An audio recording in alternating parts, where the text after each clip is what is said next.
All right, ladies and gentlemen, as I promised during the weekend of doing the New Japan Wrestling Wrestle Kingdom events, that I would do a review on last week's episode for NWA Power. Here it is. My overall opinion of NWA Power for January 1st, 2020 review. I felt that the show was pretty solid.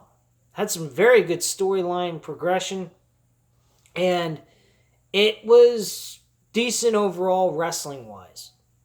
Um, so to kick things off, Tim Storm came out. He was interviewed about some of the things that were going on with him and Nick Aldis, continuing what happened.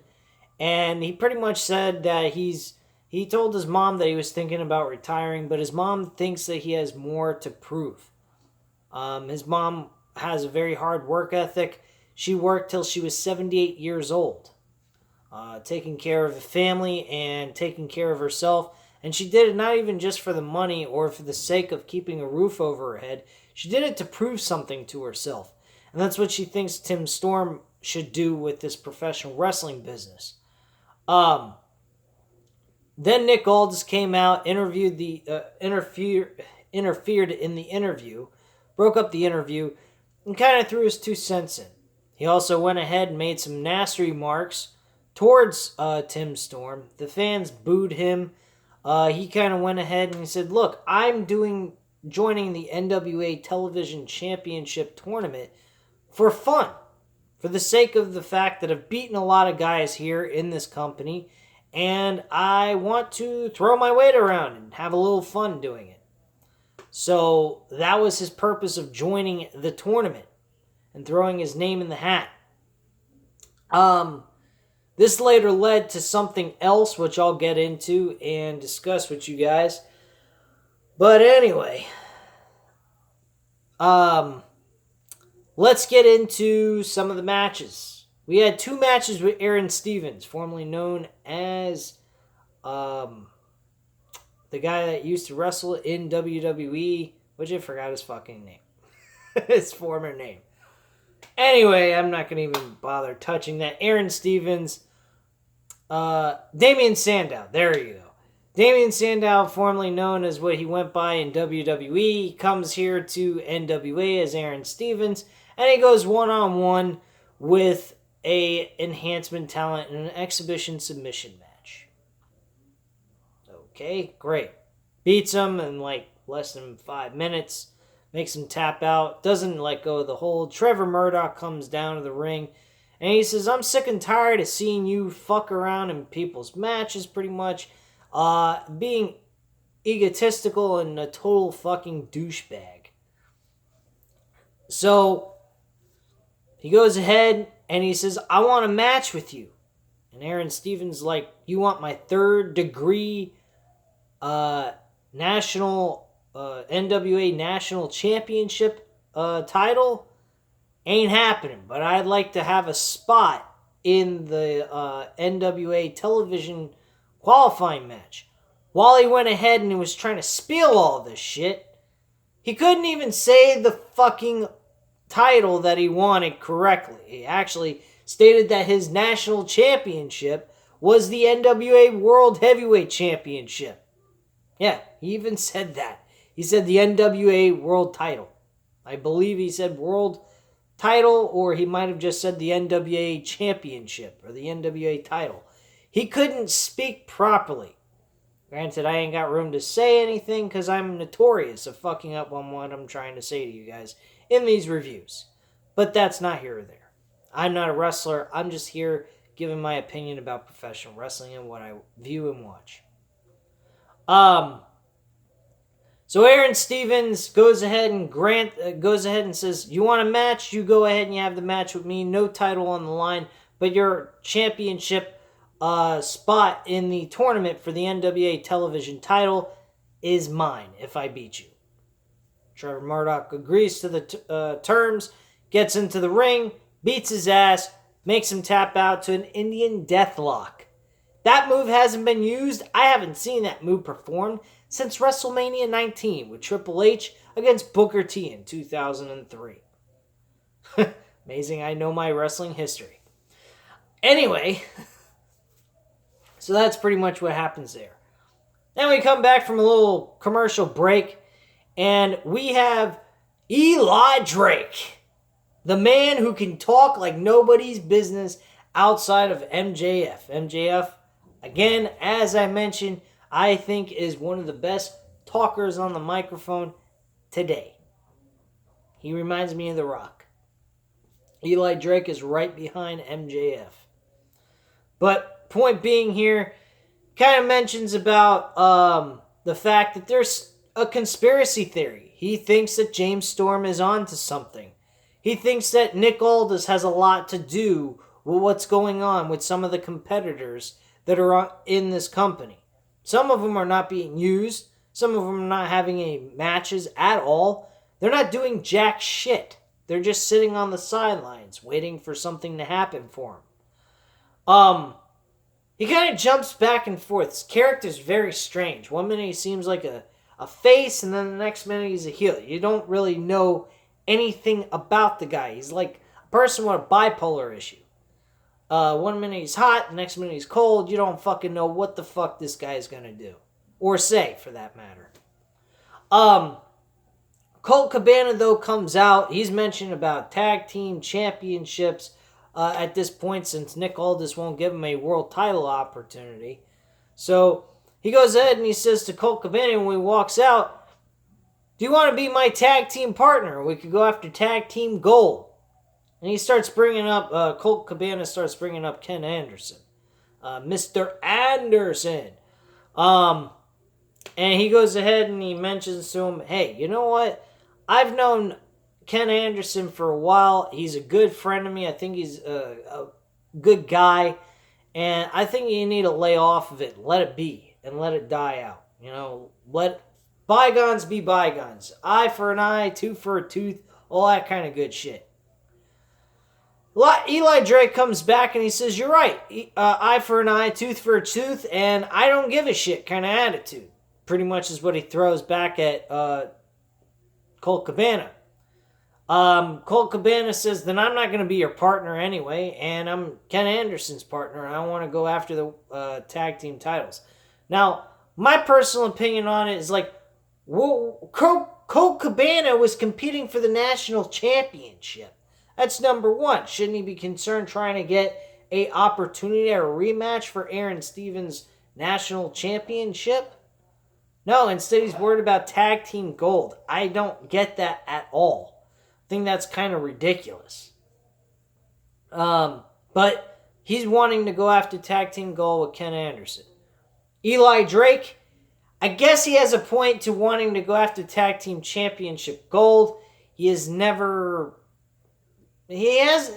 way of getting to the NWA World Championship. To be quite frank with you guys, I definitely see Tim Storm possibly getting a World Championship opportunity at the pay-per-view on January 24th. That is a possibility. I'm not 100% sure yet. I don't know who would challenge Nick Aldis for the NWA World title. So I'm completely confused on that right now. Eli Drake, they could always throw him back into the mix. Something like that. But I think it would be best if Tim Storm had the shot at the NWA World Championship for this pay-per-view coming up on January.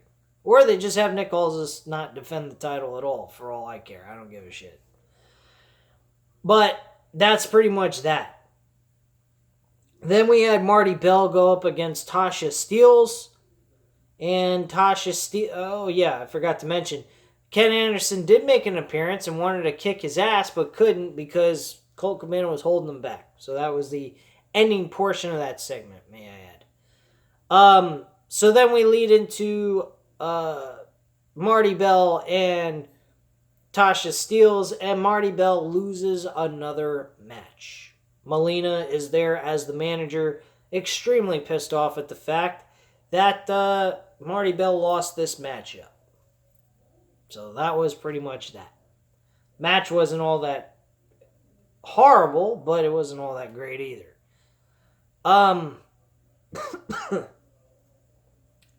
So they had some drawing of two opponents that are going to go at it against each other for a qualifier for the NWA Television Championship for next week, which I could give two shits less about it because, really, be honest with you, the two names they drew weren't exactly it.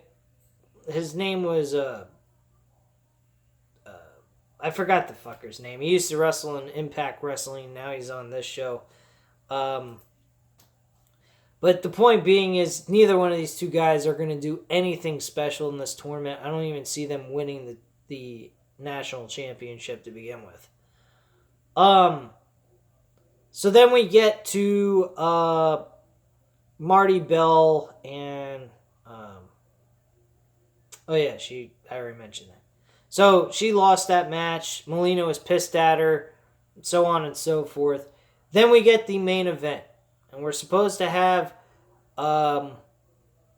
Tim Storm and Nick Aldis main event this show. Well, we didn't get that, folks. What happened at the end of this was a bit of a kind of fucking stupid, to be honest with you. This I did not like. Nick Aldis came out in his regular attire. He looked pretty fashionable. He had shoes on instead of wrestling boots. So on and so forth. He did not look like he was dressed to wrestle, and he had no care in the world. He blamed Tim Storm for the fact that he didn't want to wrestle him because he took the fun out of being in this tournament.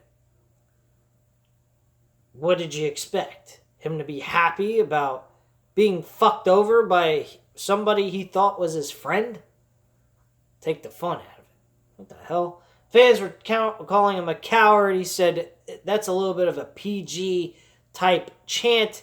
And a fan started another chant calling him an asshole, which was pretty damn funny. Let me see what else. So Nick Aldis goes ahead and he he announces the name of his faction. They are called Strictly Business. It's okay. It's bland. Kind of, straightforward, nothing out of the ordinary, or screams out, look at me, we got a hell of a fucking faction name type thing, but it's a little bit different. It's not exactly a fucking loser type faction name, but still at the end of the day, it's a little stale. But way better than anything WWE's come up with. Anyway, not meaning anything with NXT. I'm talking about WWE main roster type shit. And so Nick Aldis says, I'm not having this match. I'm forfeiting my spot and giving it to Royce Isaac, part of the wild card team. They were former tag team champions till the Rock and Roll Express took the titles. So this match occurred. Tim Storm won the match, walks away victorious, and moves on to the next round. But still things were a little bit... there was some bit of friction between Nick Aldis and Tim Storm, and then the Rock and Roll Express came out and was kind of... Nick Aldis wanted to leave, but the Rock and Roll Express did not allow him to do that. And that's how the show went off the air. So they kind of cut it a little bit short. I'm sure they'll give more information on what happened later on the next episode tomorrow. So that should be interesting. I will be back with that episode as well, providing you my review and feelings on that show. Anyway, guys, if you like the review, hit the like button as always. Leave a comment down below. I will always get back to you on that. And hit the subscribe button. If you're not subscribed to the channel, you're not losing anything. You are gaining a lot from this. I review New Japan Wrestling. I review all kinds of fucking wrestling industry. All kinds of wrestling promotions. Even though I can't talk right, I know what the fuck I'm talking about. But I better get that shit straightened out. Anyway, my point being is I review New Japan Wrestling, WWE, AEW, Impact Wrestling, if I get around to it, which lately I don't have the care in the fucking world for Impact Wrestling, so that's why it hasn't been uploaded. NWA, as you already see, I'm doing a review week after week, as much as humanly possible, with every single promotion known to man. I am going to be doing a review on New Japan Wrestling's a big event that is going to happen in February. I believe there's a World Championship matchup going to happen at that point in time, so I will definitely catch that and review it for you guys. The Royal Rumble is right around the corner. In about 3 weeks, we will see the Royal Rumble. I'm reviewing that. So on and so forth, guys. So catch it out. Catch it. I always review NXT as well.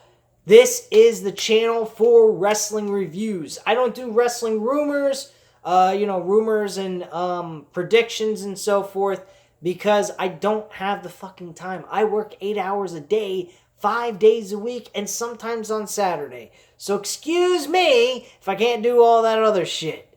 But anyway, guys, I'm just trying to be comedic here. So I hope you enjoyed the video. Again, hit the like button if you liked the video. Hit the subscribe button if you're not subscribed to the channel. And leave a comment down below, and I'll see you guys tomorrow.